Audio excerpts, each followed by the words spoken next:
So I want to briefly cover vector addition. It was mentioned in a previous introduction to vectors. So if we have a vector,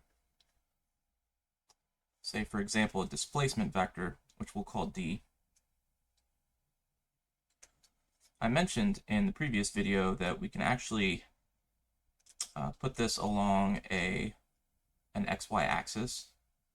And if we start at the origin, then let's see if I can get it straight here. Then this vector actually has an x and a y component. So what that means is that we have a dotted line here that's like, pretend this is on top of the x-axis. Label these here. And then we have another component that's going straight up, parallel to the y-axis. We discussed previously that if we had a person that started here at the origin, the total displacement would be the same whether the person walked along the hypotenuse or whether they walked first along this horizontal vector and then along a vertical vector. The steps taken would be different, but the total displacement would be the same. So what that means is that we can express d, the d vector, in terms of its component vectors. And let's give those names. So first I'll call this one d sub y. Sub y just means a little y to indicate that there's a different meaning for this component here. And then this one, to differentiate it, I'll call this d sub x. So we can see I labeled them d because they're components of the d vector, but I gave them subscripts so we can differentiate what they mean. So d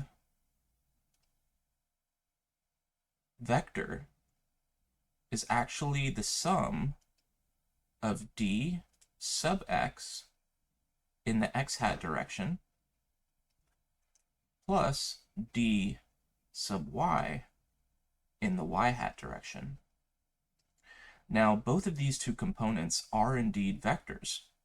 D sub x and the x hat and d sub y and the y hat direction are vectors. They have to be because on the left-hand side of the equation, d is a vector.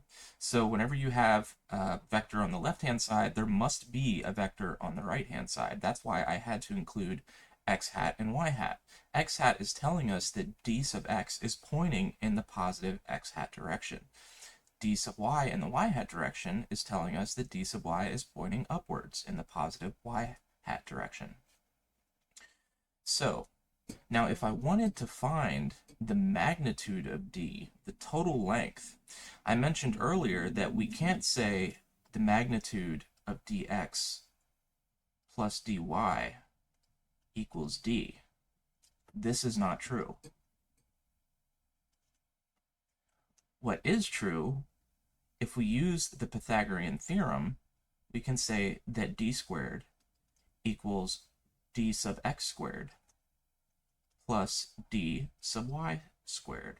We know this is true by the Pythagorean theorem. The length of each of these vectors is dx and dy respectively. So then if I take the square root of both sides, then we see that d is equal to the square root of d sub x squared plus d sub y squared. If we wanted to find the length of d and we knew these components, we could find it using the Pythagorean theorem. Okay, so that's pretty cool.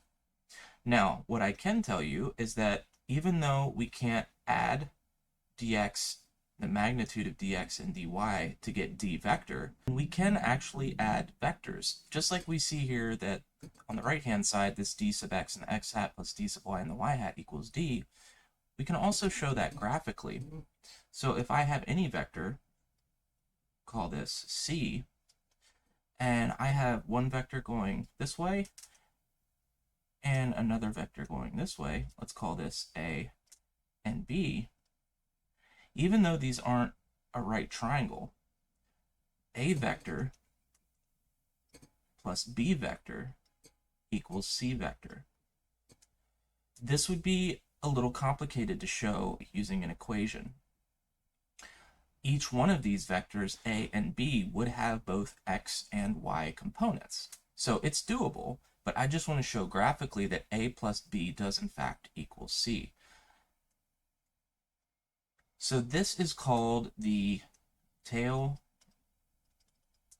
to tip method. If you have two vectors and you want to add them together, let's call this one E, call this one F. You can add them together by taking the tail of one vector and moving it to the arrow of the other vector. So if I highlight these, I can move them and put the tail of F to the arrow tip of E. And then all I have to do is draw a straight line from the tail of E to the tip of F. I'll try to do that here with my pen. Try to make this as straight as possible.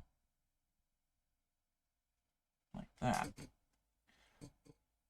This vector here, G, is the sum of E and F. So E vector plus F vector equals G vector. When you're moving vectors, the only thing you have to be sure of is that you don't change their direction. There are some vectors that we want to keep in one place, especially displacement vectors. If we're looking at them on a coordinate axis, we might not want to move them because in physics we care about where you started and where you stopped when you travel. But if you're just doing vector analysis, you can move vectors around. You just can't change their direction. So that's what I did. I highlighted F and then I shifted it here to E. And then E plus F gives me G. I moved the tail of F to the tip of E. If I wanted to show E and F, if I wanted to expand this into its components form, we can see that neither E nor F are either parallel with the y-axis, nor are they parallel with the x-axis. Because of that, both E and F would have components along the x-axis and the y-axis. So to find the values of E and F so we can actually manipulate them using mathematics, we would have to first figure out these components. I'm going to discuss that in another video. But for now, I just wanted to cover that you can express a vector in terms of its components. This generally would be like this D vector here. We can express in terms of its x component and its y component. That's what I did right here. Those components will both be parallel to the x and y axis, respectively. Or you can graphically show vector addition by moving the tail of one vector to the tip of another that you're adding together, and then you would get the resulting vector. One other thing I want to mention is that vector subtraction is very simple. All we're doing, if we take some new vectors here, let's say A vector, capital A, and then let's do an up and down vector, capital B.